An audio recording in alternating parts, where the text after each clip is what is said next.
এবং এই অ্যাডভান্স কোর্সের মেয়াদটা হবে তোমাদের একেবারে ফাইনাল পরীক্ষার আগের দিন পর্যন্ত, ঠিক আছে। এবং এই ক্লাসের সব থেকে বড় যেটা দিক থাকবে সেটা হচ্ছে যে এই প্রথম পত্র এবং দ্বিতীয় পত্র তোমাদের মোটামুটি 3 থেকে 4 বার প্রত্যেকটা অধ্যায় কমপক্ষে শেষ করে দেব তোমাদের আমি, যাতে তোমাদের কোনো রকমের কোনো সমস্যা না থাকে, ঠিক আছে। আর আরেকটা বড় বিষয় যেটা, সেটা হচ্ছে যে অ্যাডভান্স কোর্সের সবগুলো ক্লাস তোমাদের আমি জুমে নেব, ঠিক আছে। সবগুলো ক্লাস জুমে হবে, যেখানে তোমরা ডিরেক্ট আমাকে কোশ্চেন করতে পারবা যে স্যার এই বিষয়গুলো, মানে একেবারে ক্লাসের মতো করে, হ্যাঁ।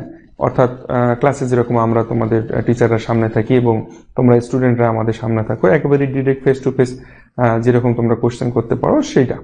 তো এই বিষয়টা তোমরা একটু পেজটা একটু ডিটেলস A to Z পড়ে নিও।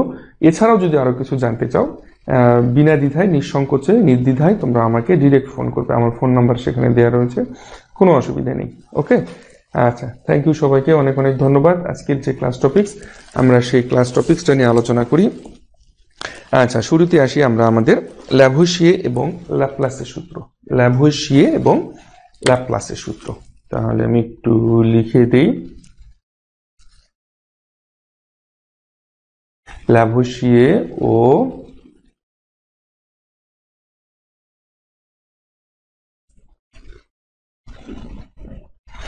ল্যাপ্লাসের সূত্র। আচ্ছা, এখন এই ল্যাভোসিয়ে এবং ল্যাপ্লাসের সূত্র, এই ল্যাভোসিয়ে এবং ল্যাপ্লাসের সূত্রটা হচ্ছে সাধারণত তাপ রসায়নে তাপ শক্তি গণনার জন্য দুটি সূত্র সব থেকে বহুল প্রচলিত, যেটা হচ্ছে 1 নম্বর হচ্ছে আমাদের ল্যাভোসিয়ে এবং ল্যাপ্লাসের সূত্র, আর একটা 2 নম্বর সূত্র রয়েছে আমাদের, যেটাকে বলা হচ্ছে হেসের তাপ সমষ্টিকরণ সূত্র। ওকে, হেসের তাপ সমষ্টিকরণ সূত্র। আর আমরা এখন প্রথমে আলোচনা করব ল্যাভোসিয়ে এবং ল্যাপ্লাসের সূত্র। তো 1780 সালে বিজ্ঞানী ল্যাভোসিয়ে এবং ল্যাপ্লাস এই সূত্রটি আবিষ্কার করেন। 1780 সালে। আমি ইনফরমেশনগুলো, যেগুলো ইমার্জেন্সি ইনফরমেশন, সেই ইনফরমেশনগুলো আমি তোমাদেরকে মাঝে মাঝে লিখে দেব। তোমাদের যদি বইতে না থাকে তাহলে অবশ্যই তোমরা এইগুলোকে নোট ডাউন করে নিও। আচ্ছা, তো সূত্রটি কি? সূত্রটি হচ্ছে যে কোনো বিক্রিয়া একদিকে সংঘটনের সময় যে পরিমাণ তাপের পরিবর্তন ঘটে, কোনো বিক্রিয়া একদিকে সংঘটনের সময় যে পরিমাণ তাপের পরিবর্তন ঘটে, বিক্রিয়াটি বিপরীত দিকে ঘটার সময়ও ওই একই পরিমাণ তাপের পরিবর্তন ঘটবে, ঠিক আছে। তবে কি হবে? চিহ্নটা বিপরীত হবে। ওকে, বোঝা গেছে? আচ্ছা, আরেকবার আমি রিপিট করছি। কোনো বিক্রিয়া একদিকে সংঘটনের সময় যে পরিমাণ তাপের পরিবর্তন ঘটে, বিক্রিয়াটি যদি বিপরীত দিকে সংঘটিত হয় তবে ওই একই পরিমাণ তাপের পরিবর্তন ঘটবে, কিন্তু সেখানে চিহ্নটা বিপরীত হবে। ওকে, আচ্ছা, এখন দেখো, কোনো পদার্থের সংগঠন তাপ ওই পদার্থের বিয়োজন তাপের সমান হয়, কিন্তু তাপ পরিবর্তনের নিদর্শন চিহ্ন একে অপরের বিপরীত হয়, তাই না? আচ্ছা, সূত্রটিকে যদি আমরা একটু অন্যভাবেও ব্যাখ্যা করতে চাই তাহলে কিভাবে? সেটা হচ্ছে যে কোনো একটি যৌগকে তার উপাদান হতে তৈরি করতে গেলে যে পরিমাণ শক্তি উৎপাদিত হবে, ওই যৌগকে বিয়োজিত করে তার উপাদানে পরিণত করতে ঠিক একই পরিমাণ শক্তি প্রয়োগ করতে হবে। এটা একটু উল্টোভাবে যদি বলা হয় তাহলে ওইটা। আচ্ছা, এখন কোন যৌগের বিয়োজন তাপ ও সংঘটন তাপের মান পরস্পর সমান কিন্তু বিপরীত চিহ্ন বিশিষ্ট হয়। যেমন দেখো, আমরা একটা রিঅ্যাকশন দেখি। রিঅ্যাকশন বলতে এখানে ধরো কার্বন প্লাস, আচ্ছা কার্বন, আমরা একটু ডিটেলসে লিখি। ডিটেলসে লিখতে যদি চাই তাহলে কার্বন, এটা কি আমাদের সলিড, তাই না? কার্বন প্লাস আমাদের যদি অক্সিজেন হয়, এটা হচ্ছে আমাদের গ্যাস, তাহলে আমাদের কি তৈরি হবে? কার্বন ডাই অক্সাইড তৈরি হবে, তাই না? যেটা আমাদের গ্যাস। আচ্ছা, তোমাদের যদি কোনো রকমের কোনো কোশ্চেন থাকে বা কোনো জায়গা যদি বুঝতে অসুবিধা হয়, অবশ্যই তাৎক্ষণিকভাবে তোমরা আমাকে কমেন্ট করো, হ্যাঁ, আমি তোমাদের সেই জায়গাটাকে বুঝিয়ে দেওয়ার চেষ্টা করব বা ক্লিয়ার করার চেষ্টা করব। আচ্ছা, এখন আরেকটা কথা বলি, সেটা হচ্ছে এই ল্যাভোসিয়ে এবং ল্যাপ্লাসের সূত্র, তারপরে আমাদের হেসের তাপ সমষ্টিকরণ সূত্র, এই সূত্রগুলো দিয়েও কিন্তু আমাদের বেশ কিছু ম্যাথমেটিক্স রয়েছে। তো অ্যাকচুয়ালি বেসিক ক্লাসের মধ্যে এই ম্যাথমেটিক্সগুলো আলোচনা করা যাবে না, কারণ এটা একটা বেসিক ক্লাস।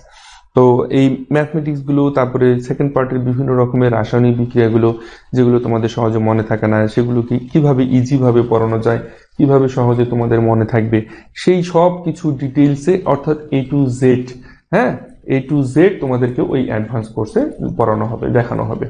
অর্থাৎ আমি তোমাদেরকে এটুকু কমিটমেন্ট দিতে পারি, করতে পারি, সেটা হচ্ছে যে তোমরা যারা অ্যাডভান্স কোর্সে জয়েন্ট হবা তোমাদের কেমিস্ট্রি নিয়ে আর কোনো রকমের দুশ্চিন্তা করার প্রয়োজন হবে না।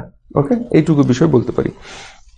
তো এখন হচ্ছে এই যে কার্বন প্লাস অক্সিজেন, এই কার্বন প্লাস অক্সিজেন বিক্রিয়া করে কি করবে, কার্বন ডাই অক্সাইড উৎপন্ন করবে, যেখানে আমাদের ডেল এইচ এর যে মানটা হবে, ডেল এইচ এর মানটা কত হবে, ডেল এইচ এর মানটা হবে আমাদের -393.5 কিলোজুল, 393.5 কিলোজুল। ওকে, আচ্ছা এখন ওই যে বিপরীতভাবে সংগঠনের কথা বলা হচ্ছে, তাহলে আবার যদি বিপরীতভাবে বিক্রিয়াটা সংগঠিত হয়, যেমন কার্বন ডাই অক্সাইড গ্যাস, হ্যাঁ কার্বন ডাই অক্সাইড গ্যাস, এখান থেকে আমাদের কার্বন প্লাস কি করবে, অক্সিজেন তৈরি করবে, তাই না?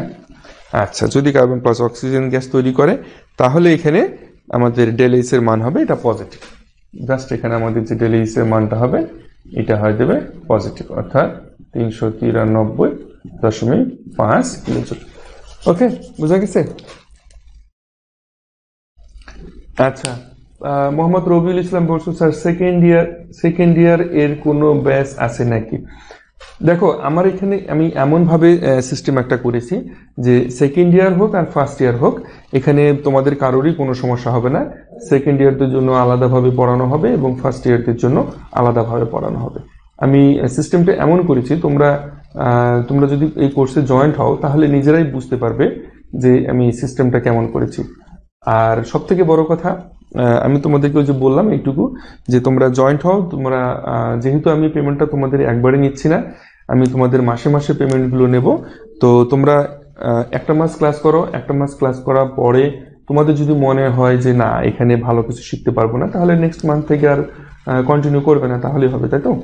তো এই বিষয়গুলো যখন তোমাকে আমি এনশিওর করব যে তোমাদের যাতে সুবিধা হয়, তোমরা যাতে শিখতে পারো, পড়তে পারো, বুঝতে পারো, এই সব কিছু বিষয় তোমাদেরকে এনশিওর করা হবে।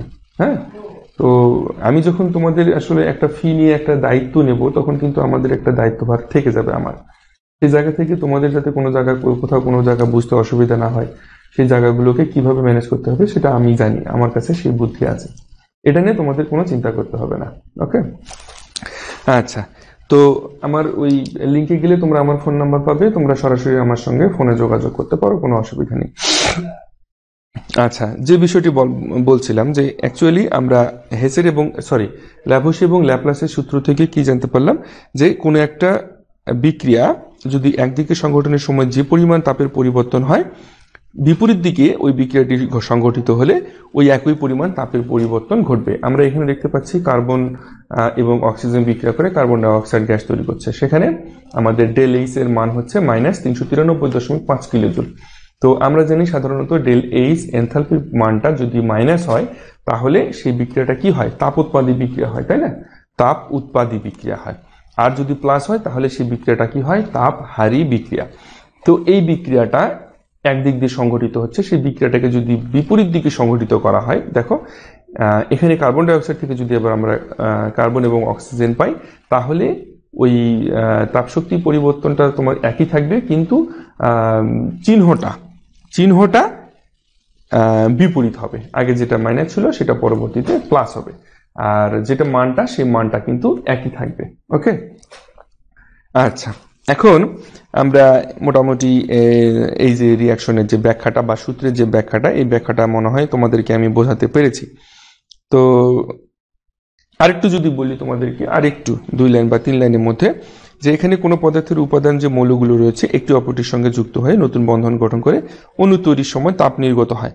এখন বন্ধন গঠন একটি তাপ উৎপাদী বিক্রিয়া, তাই এক্ষেত্রে ডেল এইচ এর মানটা ঋণাত্মক হয়। যে কথাগুলো আমি বললাম, ডেল এইচ এর মানটা আমাদের ঋণাত্মক হবে, যেহেতু এটা একটা তাপ উৎপাদী বিক্রিয়া, তাই না?